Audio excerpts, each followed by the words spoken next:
Acho que vale um pouco dizer o contexto em que a gente se conheceu, foi um contexto fora da universidade, né? A professora estava como docente, à época, na Universidade de Los Andes, na Colômbia, e a gente fez uma parceria organizada em grande medida por ela com um movimento social aqui do Brasil. Então, nós levamos pessoas de um movimento social para a Colômbia, fomos recebidos por eles lá, de forma muito calorosa, né? E depois a gente fez o processo inverso. A professora Diana veio com outros representantes de movimentos sociais da Colômbia, alunos da professora, vieram nos visitar e passaram aqui um tempo com a gente. Então, esse foi o contexto. Acho que isso é importante porque ajuda a gente a entender um pouco também o quanto é importante o trabalho que a professora Diana faz de articulação entre a universidade e movimentos sociais. Isso, por si só, já seria uma grande credencial, uma grande qualidade da professora, mas ela não faz só isso, não fez só isso. Ela também foi, durante algum tempo, vice-ministra das mulheres no atual governo da Colômbia, né? Então, é um perfil de professora, um perfil de acadêmica e de trabalho acadêmico que ela desenvolve muito raro em todo o mundo, mas na América Latina também, né? Então, trazê-la para cá tem, além, evidentemente, das qualidades que ela possui do ponto de vista acadêmico, de vários trabalhos produzidos e publicados na Colômbia e em revistas internacionais, ela também tem um olhar para a vida prática, para a vida concreta, vamos dizer assim, e faz com que os trabalhos que ela publica de alguma forma reverberem, né, esse perfil que a professora Diana tem. Então, sem mais, eu quero passar a palavra para a professora Diana, dizer que o título da apresentação que ela nos propõe é Los feminismos decoloniales en América Latina, debates y contribuciones para el pensamiento, la política y el cambio social em Latinoamérica. Diana, seja muito bem-vinda, a palavra está com você. Então, a gente pode fazer a atividade toda em cerca de 1h30, um pouco mais, um pouco menos. Então, pode se organizar para ter a sua fala, deixando um pouquinho de tempo desse para a gente fazer um debate depois, tá bom? Bueno, muchísimas gracias, Elio, por la invitación. Yo quiero proyectar, ¿puedo hacerlo aquí directamente, un PowerPoint? Claro. Ok.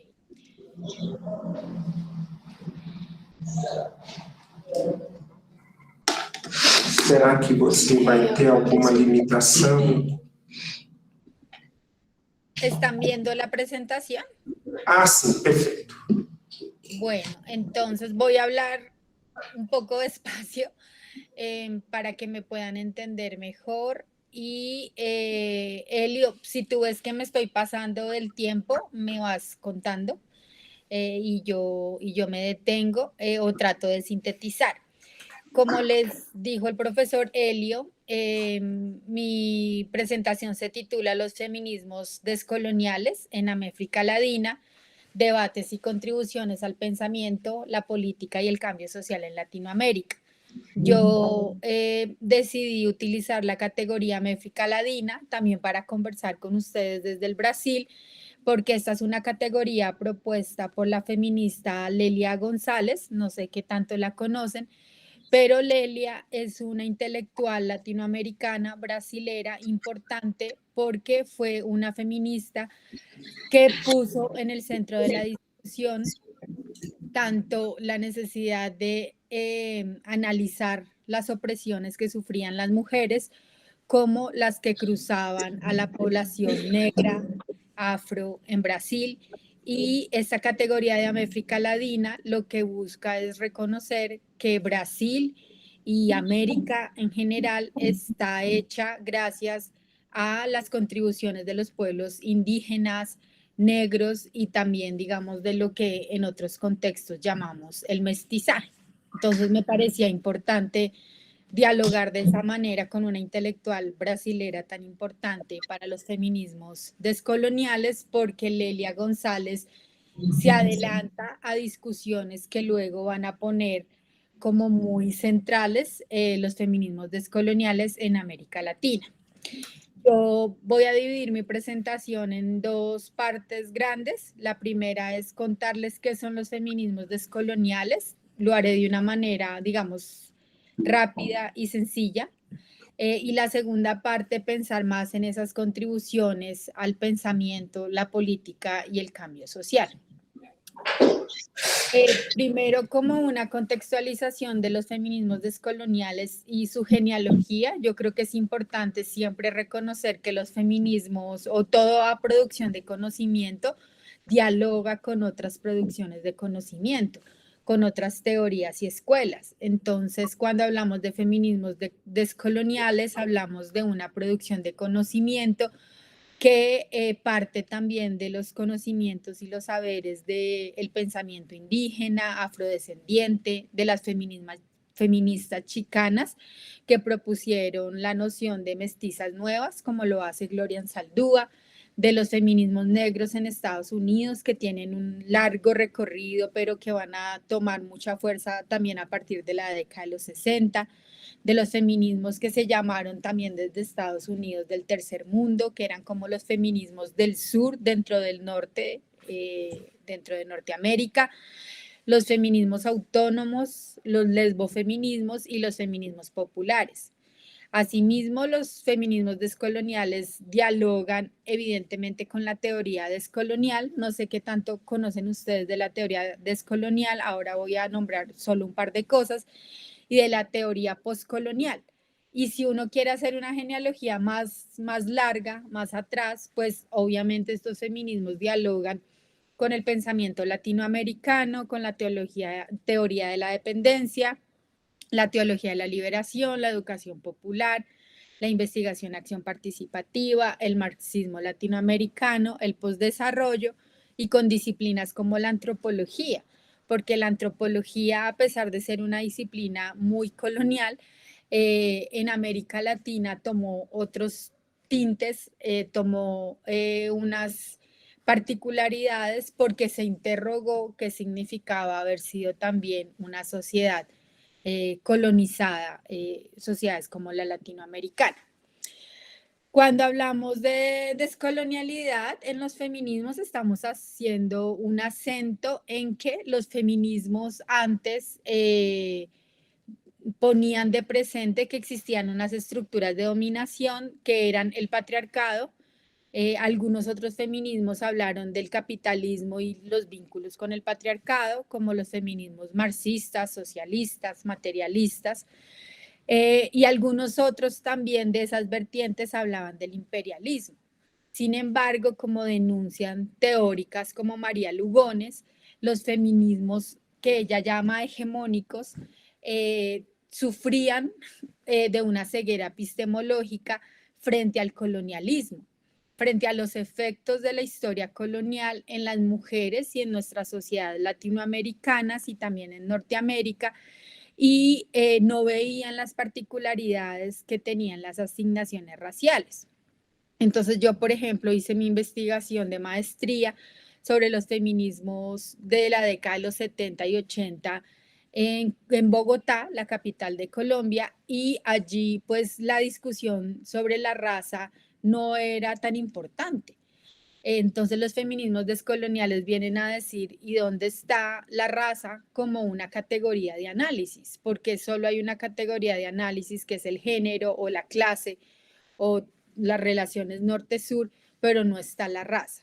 Entonces, cuando hablamos de feminismo descolonial, estamos hablando de un feminismo que busca despatriarcalizar la sociedad y descolonizarla. También es un feminismo que le interesa la transformación de las relaciones de poder que se instauran en el capitalismo, pero va a ser muy importante todo lo que tiene que ver con la descolonización. Solo para poner un breve contexto de la teoría descolonial o decolonial, hay dos asuntos muy importantes para la teoría decolonial. Uno es que problematizan la noción de modernidad. En el pensamiento occidental dominante, la modernidad se concibe que inició con la Ilustración, que es el tiempo en que alcanzamos la mayoría de edad como humanidad. Más sin embargo, los teóricos decoloniales plantean que la modernidad inicia con el encuentro colonial. La colonialidad inicia en 1400, la modernidad, perdón, inicia en 1492.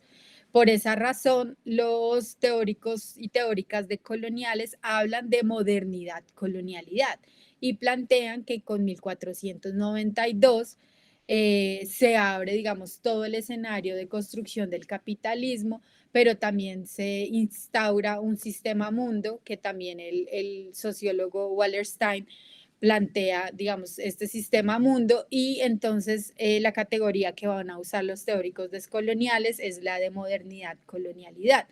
Y allí hay una, cuando los teóricos decoloniales dicen que la modernidad empieza en 1492, nos están diciendo también que eso que Occidente ha reconocido como una gran herencia de ilustración y de mayoría de edad, tiene un lado oscuro.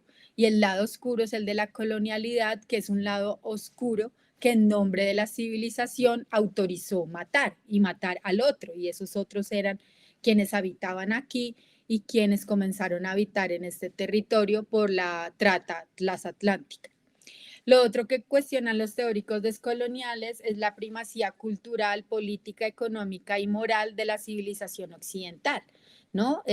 Pensar que los conocimientos y el saber del occidente dominante es el correcto, pensar que la religión católica y, bueno, todas las vertientes del cristianismo y demás son superiores a las cosmovisiones y a la espiritualidad indígena y las espiritualidades afro-negras, pues hace parte de esa primacía y esa primacía también ha hecho que Occidente tenga ese lugar privilegiado en el norte global y nosotros en el sur global un lugar pues que es de explotación y de dominación.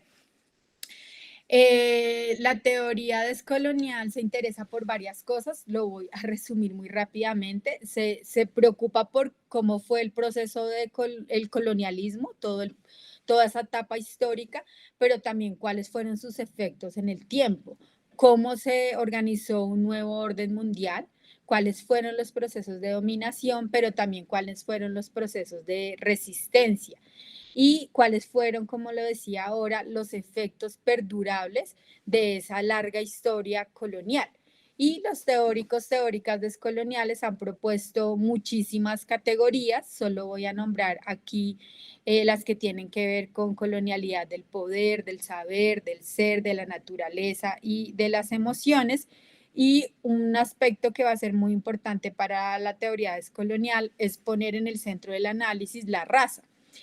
María Lugones, que es una de las teóricas que uno podría decir es pues una de las que es fundante de los feminismos decoloniales, va a tener una discusión con Aníbal Quijano, que es uno de los teóricos también pues más importantes de la teoría decolonial y que propone la noción de colonialidad del poder. María Lugones va a discutir con Quijano porque Quijano dice acertadamente que la raza es una construcción cultural y que fue central para dominar estos territorios, pero que también fue fundamental para la consolidación del capitalismo. María Lugones le dice que si al caso el género no es también una construcción cultural, porque Quijano da por hecho que el género es una cosa de la naturaleza. Entonces, en esa discusión uno puede decir que eso es muy fundante de los feminismos decoloniales. En esa discusión, María Lugones va a decir que la raza y el género son dos constructos del colonialismo, de la época de la ocupación colonial, y nos va a plantear la categoría de sistema de género moderno colonial, analizando las intersecciones entre raza, clase, sexualidad y género. Y estas elaboraciones de María Lugones son muy interesantes porque María Lugones también le va a decir a los feminismos, ojo, que ustedes ahora hablan de una mujer universal, pero resulta que no todas las mujeres tenemos el mismo estatus ontológico, no todas las mujeres somos concebidas de la misma manera, y va a ser una distinción muy interesante, y es que en la colonia habían mujeres que eran las blancas, españolas, burguesas, y estaban las hembras, que eran las mujeres en ese entonces ni siquiera identificadas como humanas, que eran quienes pertenecían a las sociedades indígenas y a las personas esclavizadas traídas del África. Y también pues va a haber una distinción entre hombres y machos. Y las hembras y los machos pues son objetos sexuales, son útiles para la reproducción de la mano de obra gratuita, pero también son pues objeto de explotación sexual, ¿no? Para el deseo y la satisfacción de los colonizadores. Los feminismos descoloniales en diálogo pues con esa teoría decolonial que también ayudaron a desarrollar, se ocupan de varias cosas. Yo solo quiero resaltar aquí una, y es que los feminismos descoloniales empiezan a preguntar entonces cuál fue la experiencia colonial de los cuerpos de las hembras, de los cuerpos que ahora llamaríamos femeninos, teniendo en cuenta también que las comunidades indígenas y negras sufrieron procesos de feminización, porque también hay que decir que las sociedades conquistadoras, España y Portugal, para el caso de ustedes, pues también tenían unas concepciones misógenas y patriarcales sobre la sociedad y sobre las mujeres. Entonces, esas concepciones sobre lo femenino se trasladaron aquí a América Latina, América en general, eh, y llevaron también a feminizar a sociedades completas. Entonces los feminismos descoloniales se van a preguntar por cómo se crearon los sujetos hembra, los sujetos femeninos, qué pasó con sus cuerpos, con sus sexualidades, también cómo se fue construyendo una noción de belleza hegemónica que está cruzada por la raza. Otra gran línea de análisis de los feminismos descoloniales es las materializaciones concretas de la modernidad, colonialidad, cómo eso se traduce en la manera en que se han organizado en el siglo XVIII, en el siglo, perdón, XIX y XX, nuestras sociedades luego de los procesos de independencia. También hacen una crítica profunda a los feminismos que denominan como feminismos hegemónicos, porque plantean que esos feminismos también han reproducido el racismo, el clasismo, la heteronormatividad, se interrogan por procesos y estrategias de cambio social, y también se interrogan por cuáles son las propuestas más viables que podría hoy tener nuestra sociedad para enfrentar también lo que se ha llamado la crisis civilizatoria que ha producido la civilización occidental. Y una preocupación muy grande de los feminismos descoloniales ha sido comprender cómo fue la coemergencia de estructuras de dominación que han producido la sociedad que tenemos hoy. Y en términos decoloniales, cómo fue también que se produjo la imbricación de distintas estructuras de dominación. Ahora voy a hablar un poquito más de eso. Los feminismos decoloniales no son homogéneos, y para mí es muy importante que se reconozca que existen distintas tendencias, también porque existen distintos grupos e incluso orígenes. Entonces uno podría hablar de unos feminismos decoloniales, fíjense que ahí no uso la S, feminismos decoloniales que están directamente ligados al grupo Modernidad Colonialidad, que es el grupo del que hizo parte Quijano, Miñolo, Dussel, Nelson Maldonado, Catherine Walsh, María Lugones, entre otros, y pues estos feminismos se han desarrollado muy de cara al diálogo con estos autores, y uno de los grupos que más está cercano, digamos, o que materializa más esta tendencia es el GLEFAS, que es un grupo de estudio latinoamericano feminista. También hay una red de feminismos descoloniales de México que surgió en el 2008 como producto de un llamado que hizo una feminista mexicana, Silvia Marcos, de crear un espacio de reflexión y activismo político que partiera de la autocrítica al racismo y al colonialismo, muy inspirado en la propuesta zapatista de Otro Mundo es Posible.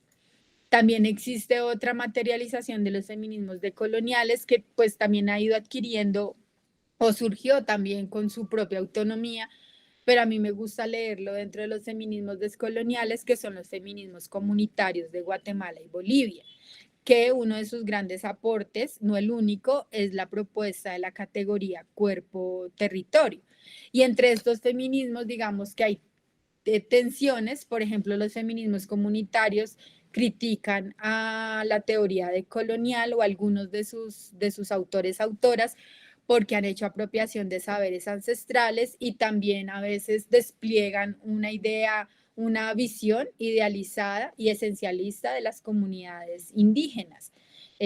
Una de las personas que hace parte de los feminismos comunitarios es Julieta Paredes, por ejemplo, entre muchas otras, y Lorena Cabnal. Y también existe otra tendencia a los feminismos decoloniales que no le pongo un nombre, pero que ha permitido la pluralización y diversificación de los temas que se abordan desde los feminismos decoloniales y que permiten una lectura amplia sobre la realidad y las propuestas sobre el cambio social.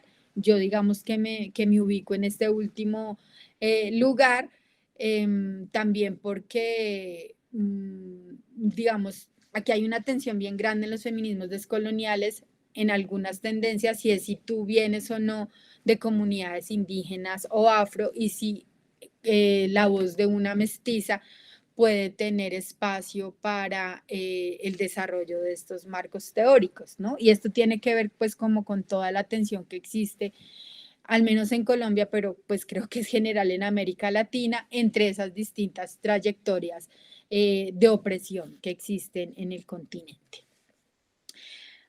Elio, ¿será que paramos aquí un momento y a ver si hay alguna pregunta o sigo?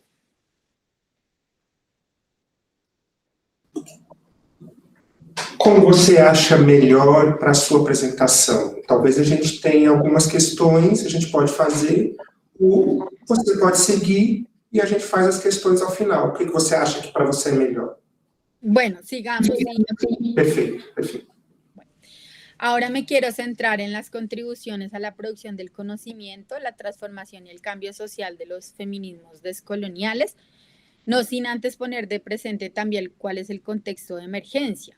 El grupo Modernidad Colonialidad emerge en la década de los 90 y es bien importante situar esto porque ocurren varias cosas importantes. Uno, la conmemoración de los 500 años de la invasión, que significó una reorganización del movimiento indígena a nivel global, pero también el surgimiento del zapatismo. E indudablemente el zapatismo significó una inspiración para la intelectualidad del mundo entero, no solo de Latinoamérica, pero también para los movimientos sociales, pero al mismo tiempo Latinoamérica va a vivir la emergencia y o consolidación de las luchas en contra del neoliberalismo. Vivimos lo que se denominó como una era de la globalización, aunque hay teóricos que nos dicen que la globalización empezó también en 1492, pero evidentemente junto con el neoliberalismo y la caída del muro de Berlín, el mundo vive un achicamiento un poco de las fronteras y de las distancias, y en América Latina pues también vamos a tener el giro a la izquierda. Entonces, estos movimientos de la sociedad, estos giros que van haciendo nuestras sociedades latinoamericanas, que tienen que ver también con pensarse la historia colonial de manera más acentuada, pues estuvieron acompañados de desplazamientos políticos y epistemológicos de los que los feminismos descoloniales hacen parte y que, como plantea López, pues están relacionados con una crisis de paradigmas de la década de los 90, que también estuvo ligada con vicisitudes enfrentadas por procesos de cambio orientados por el marxismo.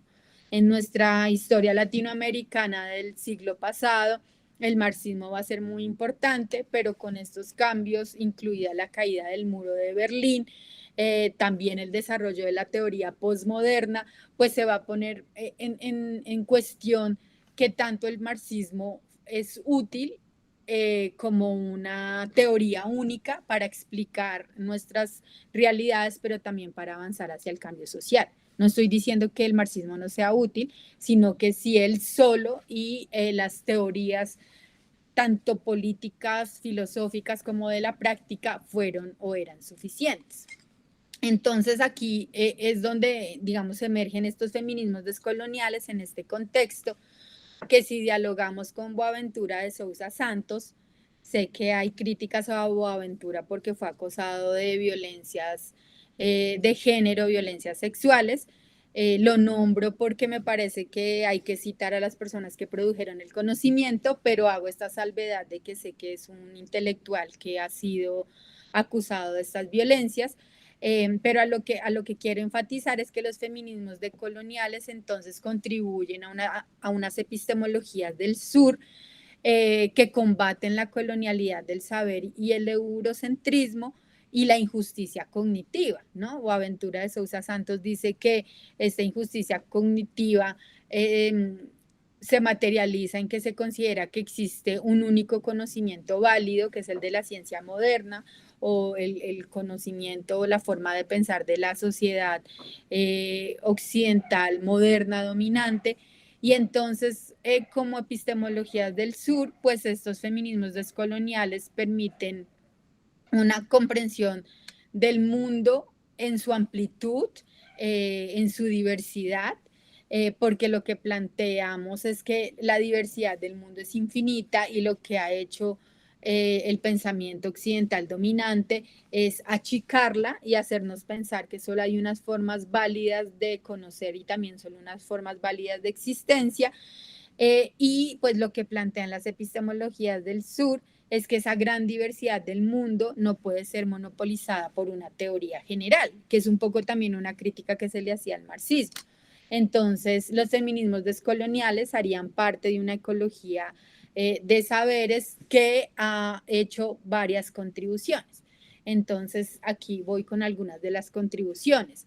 Una contribución, pues muy, que ahora es evidente y también es evidente su importancia, es que pone en el centro del análisis la intersección entre género y raza y la imbricación de un conjunto más amplio de opresiones. Piensen ustedes que para el marxismo, por ejemplo, la categoría central de análisis era la clase.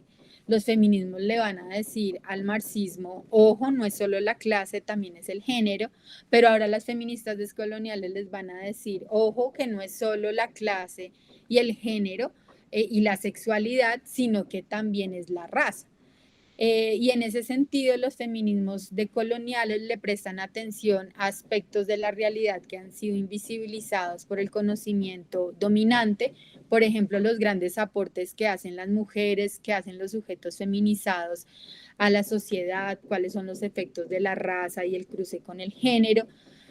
Los feminismos descoloniales también proponen formas de conocer e investigar un poco más, en algunos casos más imaginativas, menos canónicas, y también amplían la definición de lo que es el conocimiento. Entonces los feminismos descoloniales van a plantear que el conocimiento no solo se produce en la academia, sino que los movimientos sociales producen conocimiento, que las personas producimos conocimiento en la cotidianidad y que las comunidades indígenas, campesinas, afro, los sectores populares producen conocimiento en el mundo de la vida, ¿no?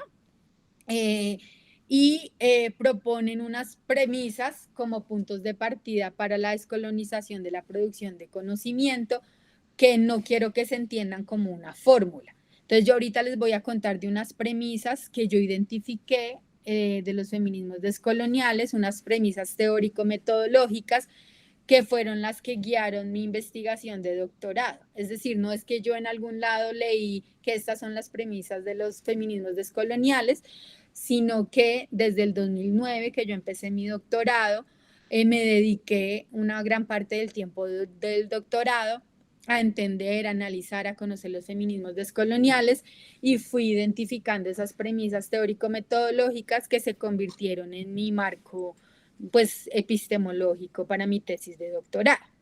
Entonces la primera premisa tiene que ver con la larga duración y la mirada relacional.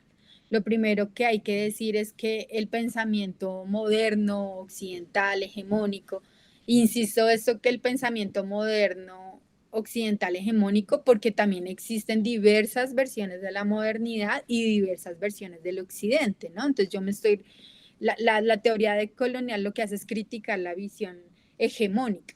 Entonces ese pensamiento hegemónico es un pensamiento dicotómico, digamos, racional clasificatorio, que como ustedes saben, al ser cartesiano es un pensamiento distante y al ser disciplinar, pues ha sido un conocimiento también que ha fragmentado el entendimiento de la realidad social. En ese sentido, al pensamiento moderno occidental dominante le cuesta dar cuenta de la complejidad de nuestras sociedades. Y lo que hacen los feminismos descoloniales es proponer una mirada de larga duración y una mirada relacional.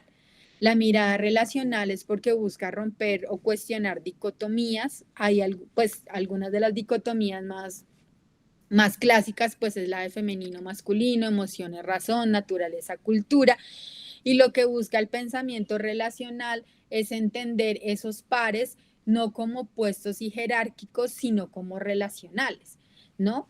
Y la apuesta por la larga duración, pues lo que hace es cuestionar el trasfondo político e ideológico, si se quiere, de lo moderno en nuestras sociedades, de lo moderno en el proyecto civilizatorio occidental y las implicaciones de orden ontoepistemológico, social, cultural y económico de la modernidad, colonialidad.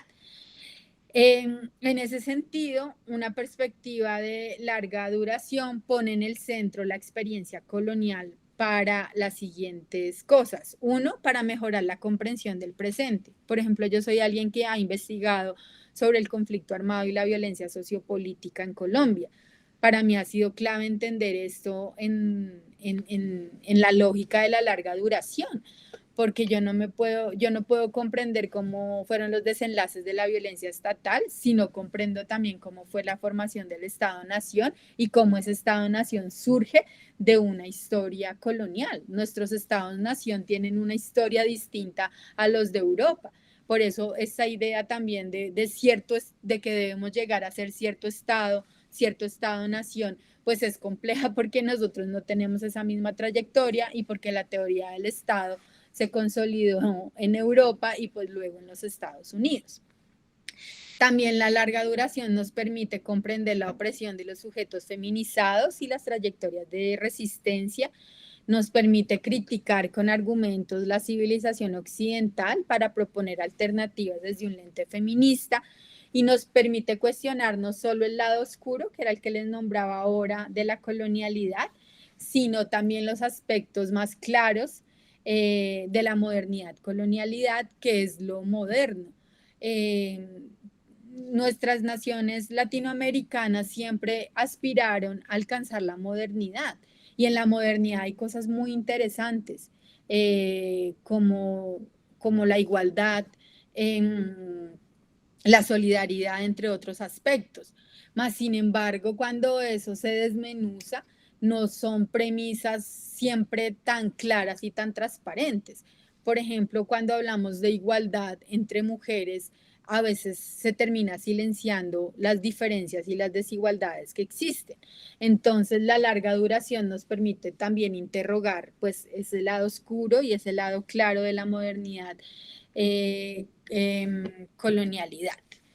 La mirada relacional y la larga duración también nos permite identificar las permanencias, cambios y rupturas en las relaciones entre los seres humanos antes de la invasión y durante la colonia, reexaminar categorías como patriarcado y género por su carácter moderno y universalista. Esas dos categorías han sido criticadas por eso. También nos permite discutir en torno a la existencia o no del patriarcado y el género antes de la llegada de los europeos a Viayala. Aviala es una categoría de los indígenas cuna para nombrar el territorio. Entonces, ahora para nombrar a América, porque ustedes saben que América pues es un nombre hiper mega, es un nombre súper colonial, y parte del problema de la representación pasa por la enunciación. Entonces, pues se han propuesto varias categorías. Améfrica Ladina es una, Abya Yala es otra, Afroamérica es otra, también está Nuestra América, que es propuesta, si se quiere, desde una línea marxista latinoamericana, porque es importante también cómo nos nombramos. Pero retornando a esta premisa, la mirada relacional y de larga duración nos propone categorías explicativas para comprender si existió o no el patriarcado y el género en las sociedades de Abya Yala antes de la invasión. Entonces aquí me quisiera detener un poco en las discusiones que han existido. La categoría patriarcado es una categoría pues viejísima, antigua, pero que los feminismos la toman para explicar las relaciones de poder y dominación que viven las mujeres. La categoría de género también es muy vieja, pero es una categoría que empieza a tomar mucha más fuerza a partir de la década de los 80 y desde la disciplina de la historia, para entender que hay relaciones de poder entre lo femenino y lo masculino, y la interseccionalidad pues es una categoría mucho más, reciente, de finales de los 80, principios de los 90, y sobre estas tres categorías la teoría descolonial pues tiene cosas para decir.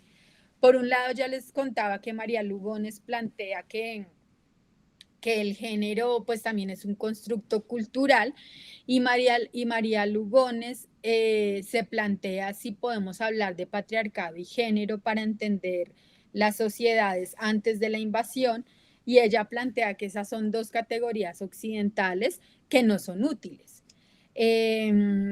Y plantea entonces más bien que con 1492 se crea un sistema de género moderno colonial.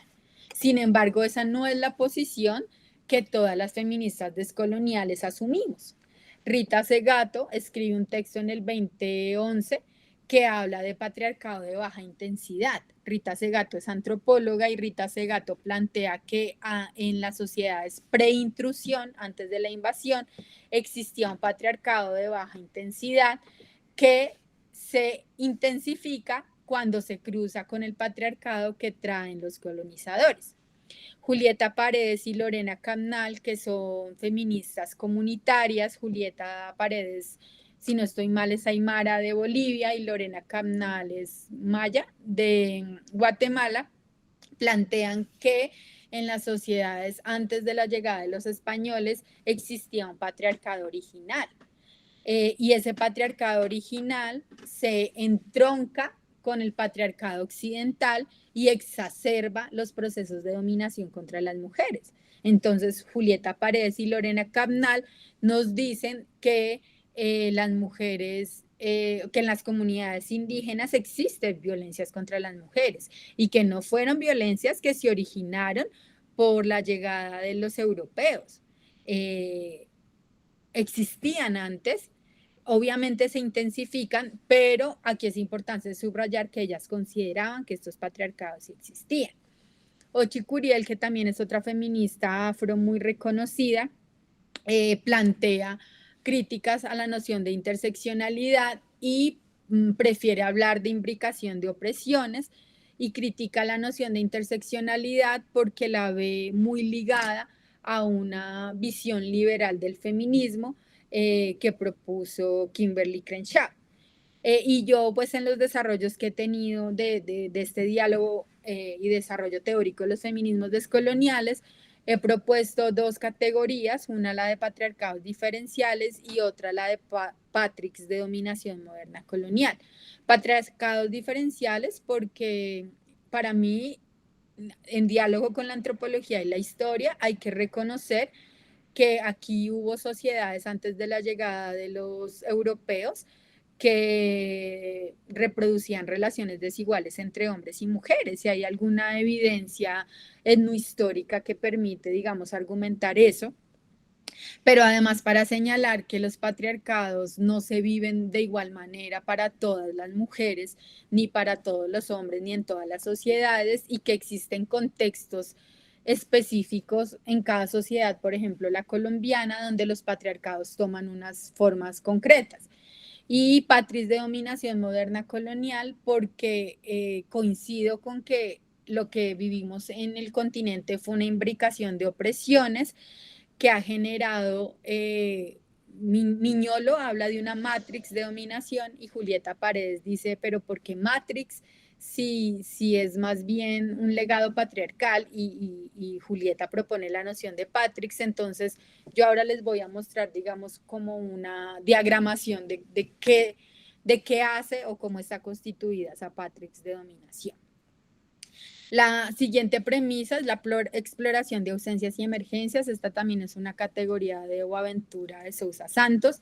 Aquí señalar que hay una cosa muy interesante en este concepto y es que lo que dice Boaventura de Sousa Santos es que la razón eurocéntrica ha funcionado produciendo como inexistente lo que se sale de sus marcos epistemológicos y ontológicos de dominación.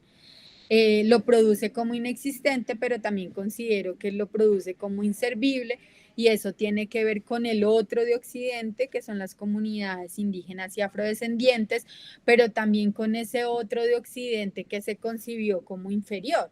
Entonces, al interior de Occidente ya se consideraban inferiores en el siglo XV a las mujeres, a los pobres, a las comunidades rurales, pues incluso se les quería exterminar y de eso hace parte la expropiación de tierra que va a ayudar a la consolidación del capitalismo.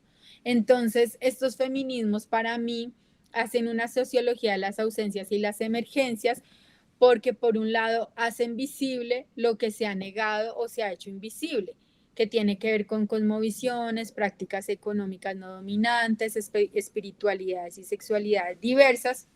Y si lo queremos aterrizar directamente a los feminismos descoloniales, pues por ejemplo los feminismos descoloniales han hecho visible que las mujeres negras, pobres, indígenas, han tenido que trabajar, ¿no? Porque parte de las nociones de los feminismos es que el trabajo remunerado, el trabajo fuera de la casa, estaba negado para las mujeres.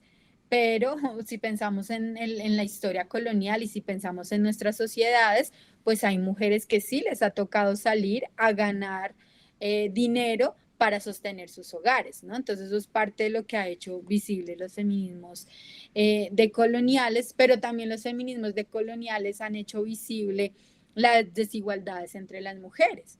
Los feminismos liberales, por ejemplo, les costaba ver mucho las desigualdades que existían entre mujeres y los feminismos descoloniales van a insistir en eso.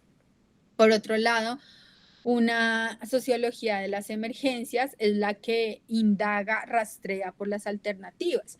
Y si pensamos, por ejemplo, en el giro a la izquierda, si pensamos en el Brasil, si pensamos en el MST, pues el MST y otros movimientos sociales como el de trabajadores sin techo, pues han venido desplegando otras formas de organizar la sociedad en medio de su lucha. Y en eso consiste la sociología de las emergencias. Y en el caso de los feminismos descoloniales, pues por ejemplo, estos feminismos han permitido entender el cuidado desde una visión más amplia. Las feministas siempre han puesto en el centro de su análisis el cuidado, ¿no? Como un trabajo que hacen las mujeres para sostener el mundo, para reproducir la fuerza de trabajo, pero ya una visión desde los feminismos descoloniales nos permite ver que el cuidado, por ejemplo, no es solo hacia los seres humanos, sino que el cuidado también lo han ejercido comunidades indígenas, afrocampesinas, sectores populares, de cara a la naturaleza, al territorio y a lo que llamamos medio ambiente. Una tercera premisa tiene que ver con el conocimiento encarnado. Aquí también hay que decir que el pensamiento moderno, occidental, dominante, en las dicotomías ha entendido el cuerpo como un instrumento y ha separado el cuerpo de la mente, así como separa razón de emoción. Y frente a eso, en cambio, los feminismos descoloniales y en general los feminismos han reconocido la agencia del cuerpo y la interrelacionalidad, digamos, del ser humano, ¿no? O sea, cuerpo y mente están articulados.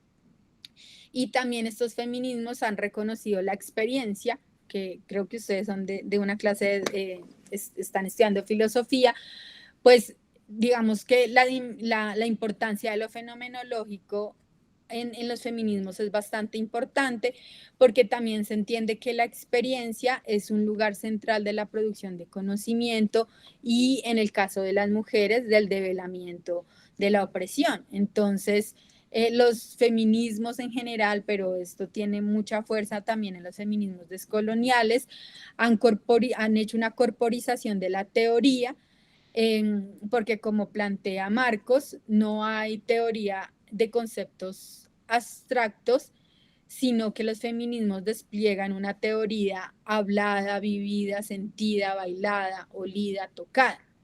Entonces, lo que hemos avanzado los feminismos descoloniales es en una producción de conocimiento encarnado y allí, por ejemplo, van a jugar un papel muy importante las experiencias de racialización y el dolor que se ha causado y se ha plasmado en el cuerpo, también una producción de conocimiento encarnado desde la imbricación de las opresiones y en contextos como el latinoamericano, pues un conocimiento encarnado que parte de las trayectorias de la violencia sociopolítica y los efectos que ha tenido en nuestras sociedades. Entonces, estas investigaciones producen conocimiento desde el cuerpo y sobre él, reconocen que los seres humanos somos seres holísticos y relacionales, no esa división entre mente y cuerpo o entre mente y alma, entre razón y emoción. Y pues esa producción de conocimiento también está abiertamente eh, hecha desde las emociones, ¿no? Desde las identidades y las subjetividades, que si pensamos también en las visiones más dominantes del conocimiento occidental, pues son mal vistas porque se supone que no son objetivas. Una cuarta premisa tiene que ver con conocimientos que se producen para transmutar el dolor, para abordar el sufrimiento social.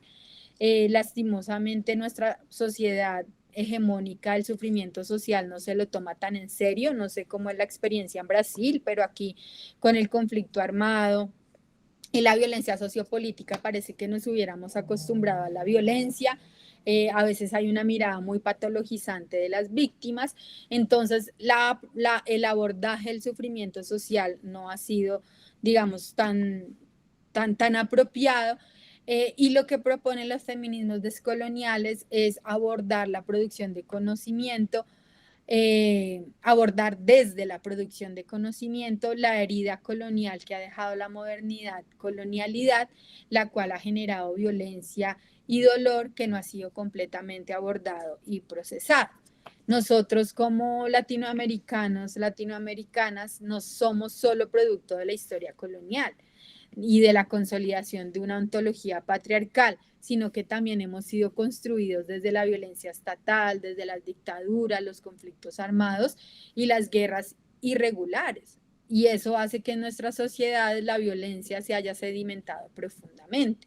Y los feminismos descoloniales entonces se preguntan cuál es el dolor que ha generado esta violencia y cómo lo abordamos e incluso cómo podemos avanzar hacia propuestas de sanación del cuerpo holístico, individual y colectivo y de la naturaleza que también ha sido profundamente herida por el proyecto de civilización occidental.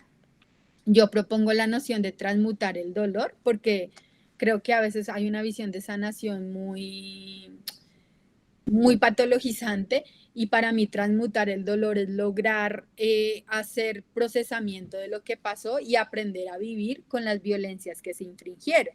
Y para eso son muy importantes los saberes ancestrales, los saberes de quienes han experimentado directamente la violencia, pero también pues una perspectiva de ecología política feminista. Y aquí hay un ejemplo de mujeres maya que se llaman CAGLA, que han construido una metodología de trabajo para la sanación de las opresiones, lo cual nos dicen ha permitido soltar sus miedos y hacer conscientes que el cuerpo internaliza la subordinación. La siguiente premisa tiene que ver con el vínculo entre teoría y práctica. Voy a hacer aquí un poquito más ágil.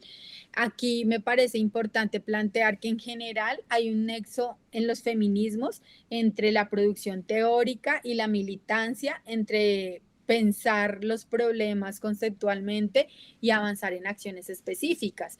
Y eso hacen también los feminismos descoloniales, ¿no? Están mucho más vinculados con los movimientos sociales, con el cambio social, y los feminismos descoloniales y los feminismos en general, pues van a criticar la neutralidad, ¿no? Porque la neutralidad se concibe como, digamos, algo que en realidad no existe, que más bien ayuda a sustentar el status quo.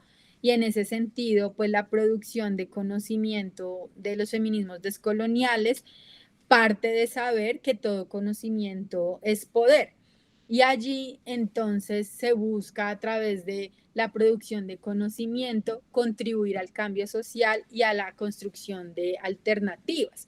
Las investigaciones o la producción de conocimiento descolonial pues nos surge usualmente como de una persona que quiere investigar algo, sino de una persona que hace parte de un colectivo.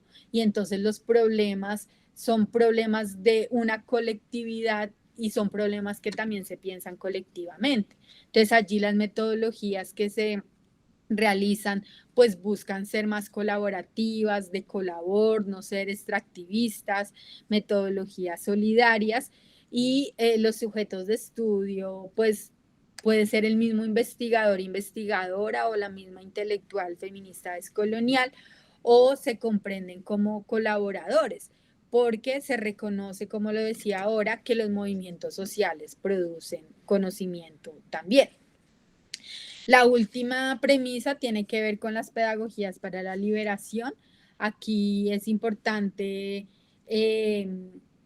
señalar que los feminismos descoloniales reconocen la pedagogía como algo central para los procesos de transformación social y la producción de conocimiento, y que esto tiene el objetivo de producir sujetos críticos que sean capaces de impactar sus contextos, muy a lo Freire.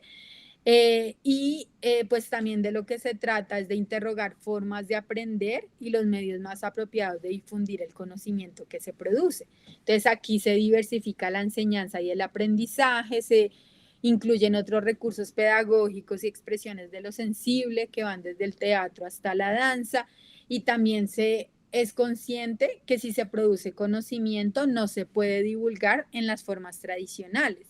No puede ser a través solo de un artículo o de un libro, sino que se tienen que ensayar otros lenguajes y se tienen que ensayar otros espacios y otros ámbitos de la producción de conocimiento.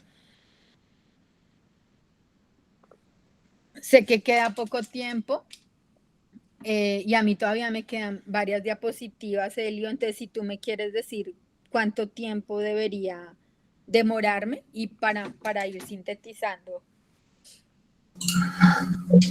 Pode ser mais uns 10 minutos, Diana, 15, né, para a gente poder ter tempinho para conversar. Tudo bem para você? Sí. Sí, yo les puedo compartir el PowerPoint para que ustedes lo revisen, o un artículo que escribí sobre esto pequeño. Y aquí solo quiero señalar cuáles son rápidamente algunas contribuciones a la política y el cambio social. Lo primero es que los feminismos descoloniales nos invitan a entender la realidad de una manera mucho más compleja, como lo decía ahora, y allí entonces entra toda la comprensión de la modernidad, colonialidad y de la imbricación de las opresiones y de lo que yo denomino la patris de dominación moderna colonial. Entonces, primero es un entendimiento de nuestro presente, pensándolo desde el pasado y los efectos perdurables de la historia colonial, y comprender que el colonialismo, el patriarcado, el capitalismo, el imperialismo, la heteronormatividad y el antropocentrismo no funcionan de manera aislada. Y eso va a tener unas implicaciones muy fuertes para pensar la política y el cambio social. Si los feminismos, por ejemplo, antes consideraban que el sujeto de cambio o el sujeto del feminismo era la mujer como sujeto universal, pues eso se tiene que transformar, porque ahora el sujeto de cambio del feminismo o el sujeto del feminismo no es la mujer, sino las mujeres en sus desigualdades, y en sus diferencias, y no son solo las mujeres, sino que son todos los oprimidos, todas las personas que experimentan distintas violencias. Esto, por ejemplo, tiene implicaciones serias si uno se para desde una visión, desde distintos procesos organizativos. Entonces es cierto que existen movimientos campesinos, que existen movimientos de mujeres, movimientos sindicalistas, movimientos negros, pero a lo que nos están llamando los feminismos descoloniales es a una articulación de las luchas. Sin articular todas esas luchas no vamos a poder transformar la sociedad que queremos. Entonces ya no somos las mujeres o las feministas luchando solas porque se acabe el patriarcado. Si otros movimientos sociales y si los hombres no avanzan también en esta lucha, pues no lo vamos a lograr. Pero como el patriarcado no funciona solo, sino que funciona en articulación con el colonialismo, con el capitalismo, pues también tenemos que luchar porque las condiciones de las mujeres y los hombres afro e indígenas también se transformen, ¿no? A lo que nos invitan los feminismos descoloniales es a una visión muchísimo más amplia del cambio social, a procesos de articulación política, a reconocer, por ejemplo, que las mujeres tenemos diferencias y desigualdades y que lo propio pasa en otros movimientos. Entonces una feminista como Lelia González es súper importante porque ella le decía al movimiento afro-negro en Brasil: ojo que ustedes también reproducen discriminaciones contra las mujeres y que la lucha no es solo por ser personas negras, que la lucha de las personas negras o afro tiene que estar articulada con la lucha de las mujeres, con la lucha de clase social, ¿no? Entonces la visión del cambio y de la transformación y las estrategias pues se transforman, y yo creo que estos son de los aportes más interesantes que hacen los feminismos descoloniales, que ya lo venían haciendo pues otros feminismos, pero que se trasladan a pensarse en una región como América Latina. Los feminismos descoloniales también nos plantean que hay unas esferas de cambio que son súper importantes. Por ejemplo, la economía, la política. Se plantea y se pregunta por qué se puede hacer desde el Estado y qué no. Las feministas comunitarias, por ejemplo, Julieta Paredes, hicieron parte del proceso de cambio de Evo Morales, ¿no? Entonces, los feminismos también han intentado dar un paso, digamos, hacia el Estado y se han interrogado de si se puede transformar o no desde allí, cuáles son los límites, o también cuáles son los límites y las posibilidades de las políticas públicas, si vale la pena o no estar allí. Y con lo que decía ahorita de la política de las coaliciones, pues los feminismos descoloniales, como también lo han hecho los feminismos postcoloniales, se interrogan por la política de la identidad y plantean que se necesitan políticas de la identidad no esencialistas, porque si nos quedamos solo en la lucha, por ejemplo, de mujeres afro, pero no nos articulamos mujeres afro con mujeres indígenas, mujeres campesinas, mujeres mestizas que tienen una visión transformadora de la sociedad, va a ser muy difícil avanzar en procesos de cambio realmente transformadoras. Y para ir ya cerrando, pues decir que los feminismos descoloniales también se han pensado en contextos como el colombiano y el latinoamericano, el sufrimiento social, el conflicto armado, la justicia transicional, y también plantean pues todas la necesidad de avanzar en alternativas al desarrollo, desde expresiones como el buen vivir, el vivir bien, u otras maneras en que se elabora, digamos, conceptual y prácticamente esto en comunidades subalternas o comunidades que han sido históricamente discriminadas. Para cerrar, solo decir que los posicionamientos de los feminismos decoloniales no son homogéneos en torno a la lectura del pasado o la utilidad o no de ciertas categorías de análisis o las rutas de cambio social. También decir que en esas diferencias y en esa pluralidad los feminismos decoloniales oscilan entre críticas profundas que no contemplan las posibilidades del proyecto moderno para alcanzar los objetivos de lucha, hasta otros posicionamientos que sí consideran útil dialogar, por ejemplo, con los principios más nobles o la parte clara de la modernidad, como lo propone Rita Segato. Los feminismos decoloniales también se han constituido en una potente fuerza disruptiva de la modernidad. Colonialidad, se replantean la investigación social con aproximaciones epistemológicas, metodológicas y pedagógicas novedosas, y de esa manera contribuyen a las luchas ontoepistemológicas del sur global y se convierten en esa medida en una oportunidad en el corto, mediano y largo plazo para hacer real la práctica de la diferencia, la existencia de los pluriversos y la construcción de otras sociedades para las mujeres en su pluralidad, pero no solo para las mujeres, sino para la humanidad en su conjunto, la naturaleza y los múltiples otros que el actual proyecto hegemónico de muerte busca eliminar. Muchísimas gracias.